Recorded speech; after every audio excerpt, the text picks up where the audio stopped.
There is nothing that the busy man is less busy with than the actual practical act of living. They lose the day in expectation of the night, and they lose the night in fear of the dawn.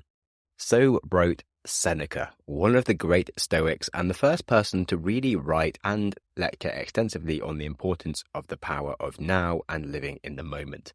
Hello and welcome to the Growth Mindset Podcast with me, Samuel Webster Harris. Another episode where we're diving into the psychology and practicality of self-improvement. As we're on the series of Stoicism and ancient philosophy, we're diving mainly into the book by Seneca called On the Shortness of Life. I will later have my friend and co-host Nicholas Farik on the show for my podcast Wiser Than Yesterday, where we always talk about books. And in general, it was a really good conversation with a lot of practical lessons and take-homes on philosophy and living a life of enjoyment.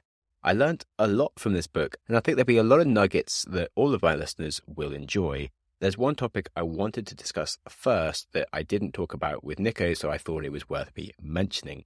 And this was Seneca's discussion about fear and desire. He writes that you act like mortals in all that you fear and immortals in all that you desire. And by this, he means that for the things like money and fame, we'll pour all our time and life into chasing these desires without any fear of sacrifices that we're making. We act like it's not a cost to spend our limited time on earth chasing these desires because we must think that we are immortal to spend our lives so frivolously. Yet, when we are confronted with something that we fear, we suddenly appear incredibly fragile and mortal. We are afraid to take risks or make changes or confront our demons for fear that it'll cause us harm or even death itself. Now, it's a very interesting paradox that is worth discussing on the growth mindset, for a major blocker to growth is fear. Fear of being wrong, fear of looking stupid, or fear of suffering a personal setback or harm. And yet, most of our fears are not worthy of such outward precaution. The fear of being wrong gets in the way of learning new things and actually makes us a more wrong, less wise person. These are all fixed mindset behaviors that limit us from living a life of growth. And on the same way, putting time and energy into pursuing desires can prevent us from actually enjoying the moment that we live in. Of course, growth mindset is about appreciating the effort that goes into something more than the reward itself. The satisfaction comes from struggling and learning, embracing challenge. So having a growth mindset actually asks us to examine our goals and not seek more of something without an appropriate reason, and to question why we do things instead of just seeking more of something like more money, more status. So these are all some topics I just thought it was worth bearing in mind during the rest of the episode that will help frame the conversation with a definite growth mindset edge, whilst we give you a summary of the other different thoughts and ideas put forward on the shortness of life and why they all do have like an appropriate impact on growth mindset thinking and making you a more mindset-orientated person.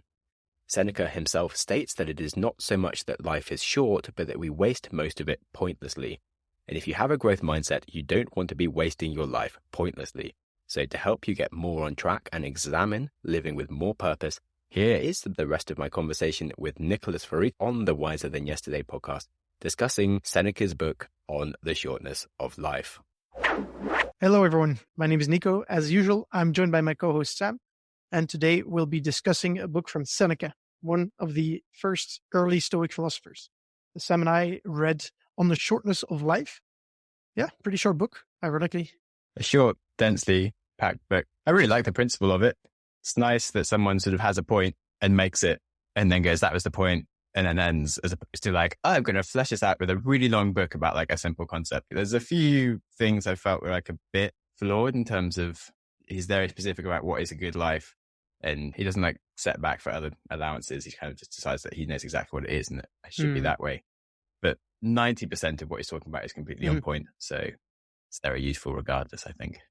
Could you give us a short summary? Yeah, sure. So shortness of life is, I think there's a good quote that sums it up. It's like, people are frugal in guarding their personal property, but as soon as it comes to squandering time, they are most wasteful of the one thing in which it is right to be stingy.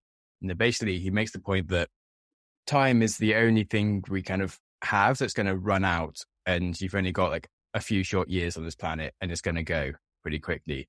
like all these possessions and other things, they come and go, but we spend all this time fighting for possessions and worrying about it. And we waste all of our time just worrying about these other things, not actually thinking about having the best quality of life with the time that we have and enjoying ourselves to the utmost.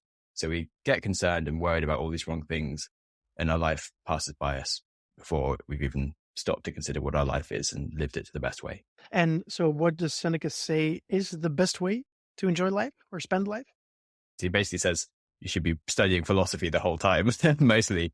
But he also goes into just enjoying time in like a real manner and like appreciating your food for what it is and the people around you, and not running around trying to make money the whole time or fighting over how much land you have. And basically he says you shouldn't chase leisure, luxury, or legacy, and you should be more busy with appreciating like life's simple comforts. So that's why he's kind of considered a Stoic, because he's more grounded in the kind of the pure forms of enjoyment, I guess. Not Epicurean. And so it sounds a bit selfish, right? So it's like you're on this earth and it's up to you to make sure that you are as wise as possible.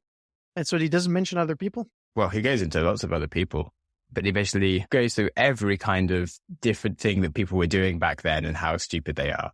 And they talk about like people that are having these banquets and fancy things. And this one man that sort of was a bit drunk and he didn't even know if he was standing up or not. He had to ask his servants. And it's like, well, if he doesn't even know what he's doing, how does he even know like who he is in life or like what's going on? What's the point if you can't even observe the life you're living? But he goes on to claim that like generals and politicians are wasting their time, and then anyone doing theater is wasting their time. People making music, just like random noises.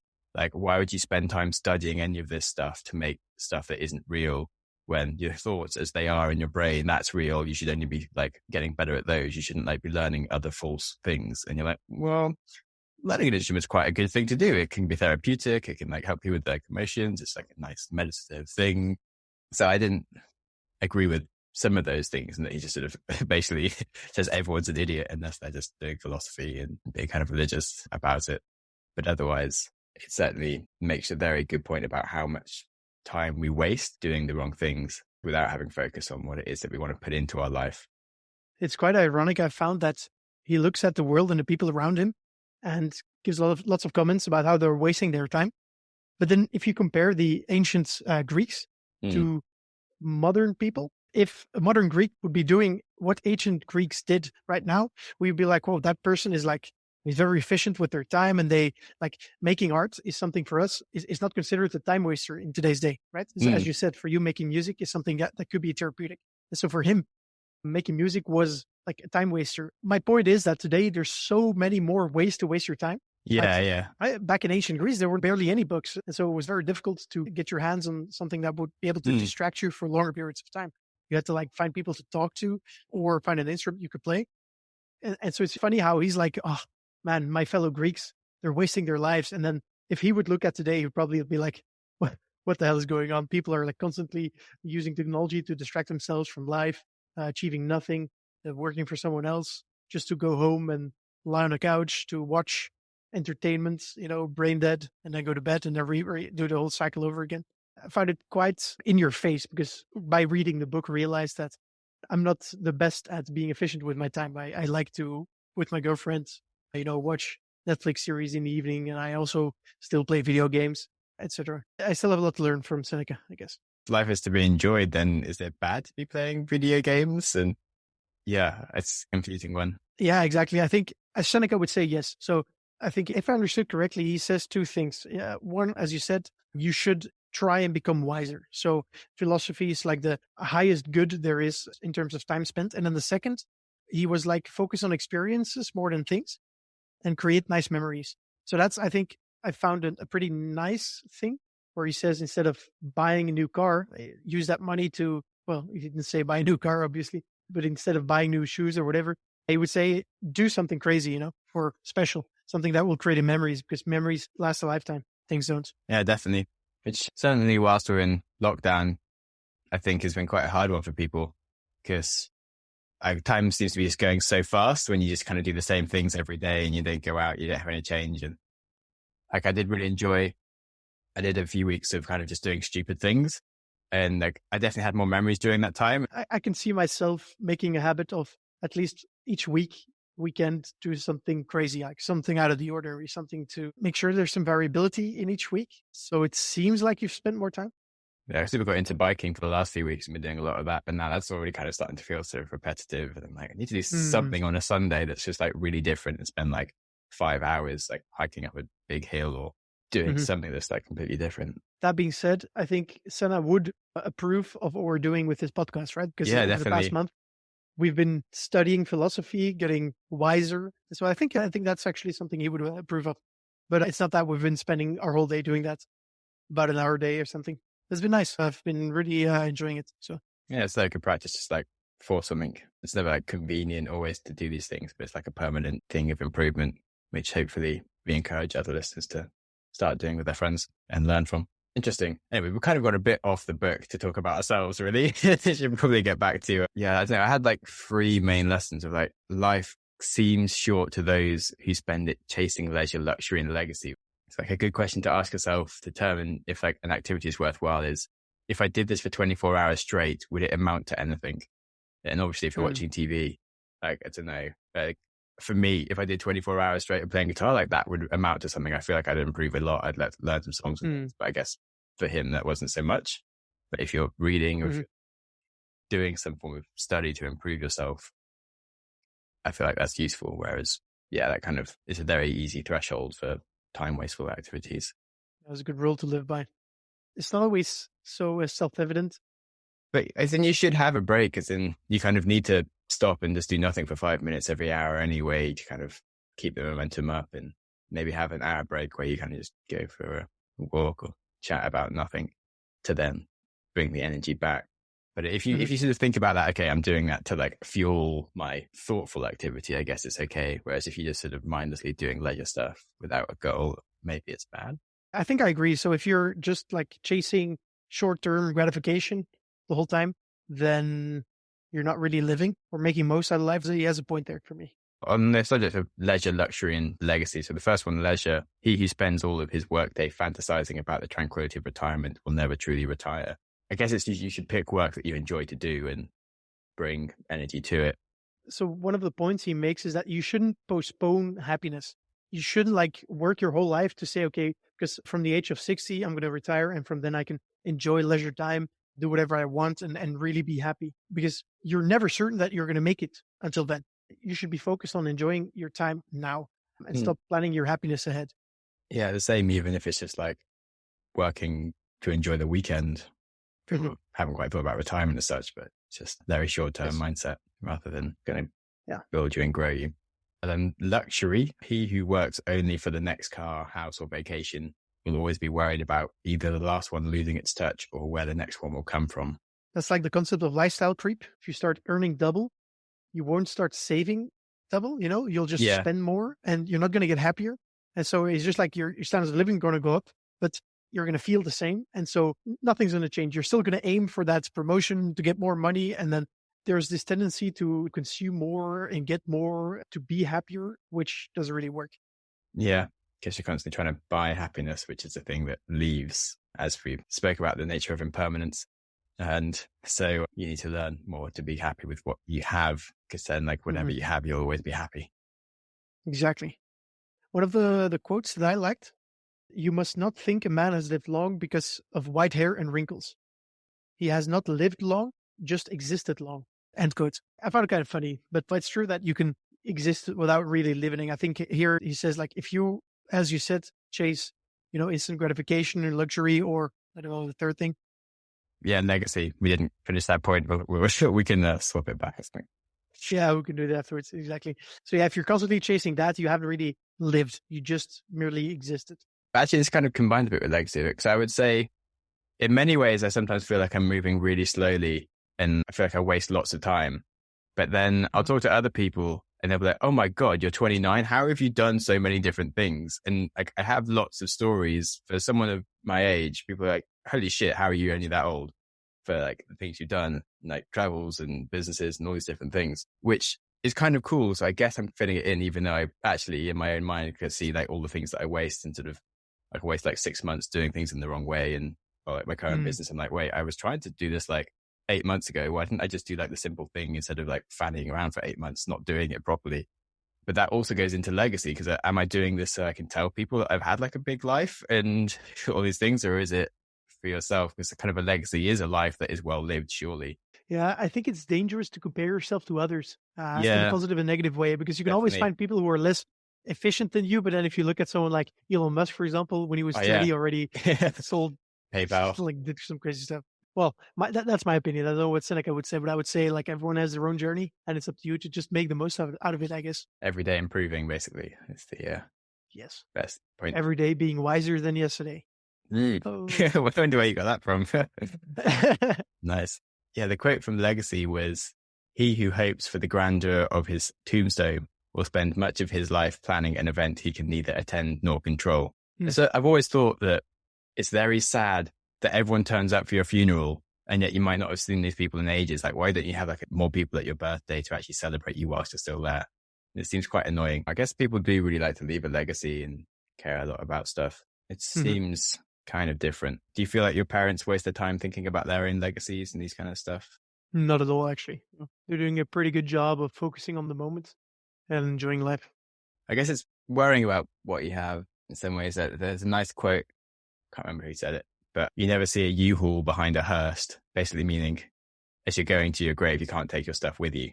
So like, what's the point of like all this stuff? And you're like, yeah, I guess you're just going to give it away. You die with nothing. So what's the point of like trying to be grand? And I mean, if you're trying to make money to have like this legacy or like see all these things you change, it's like you're dead. You have nothing anyway.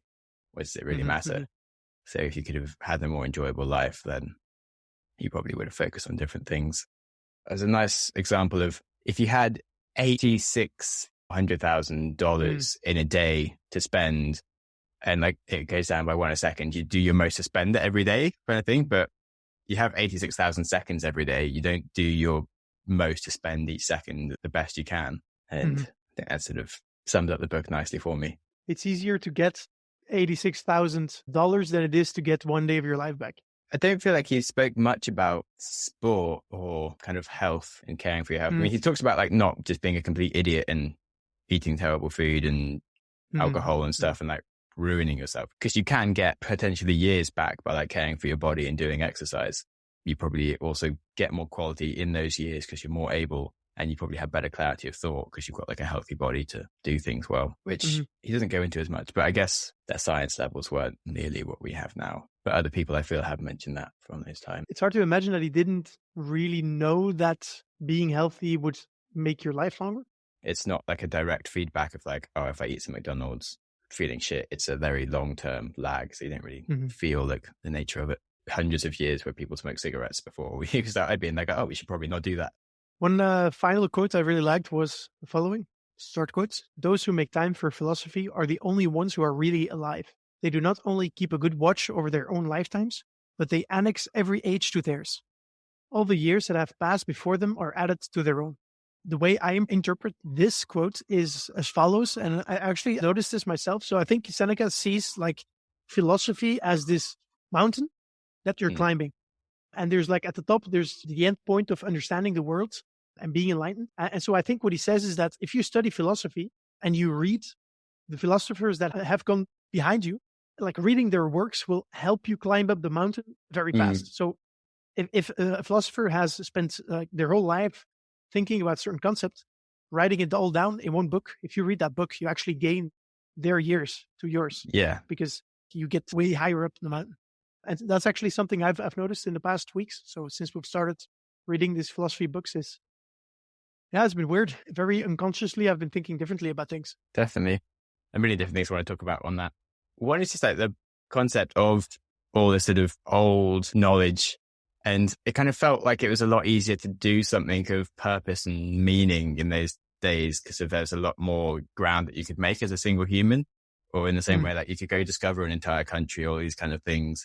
And now it just seems like there's more and more people doing things, but they all have to do like more and more like specific, tiny little things to really make any kind of difference. You'll find yourself working on something for a bit and then someone else will have gone and done it already. And it's just like, it can be a bit defeating, I found, which is odd. That being said, I also think that the opportunities of doing something new have exploded as well. You could make an argument to say that it has never been easier to be extraordinary than today, at least for the average person, because the average person in Greece was a slave, so they didn't really have any abilities to do something extraordinary. But for us, like, everyone has the potential to do amazing things and change the world. And there's a lot more easier to get your voice heard. And people do have very fixed mindsets about many things, about the way they are, but it is easier to start initiating change, whereas they had like their ways and you need to like convince a bunch of people to do anything, but like you couldn't actually reach the people to hear you, if you know what I mean.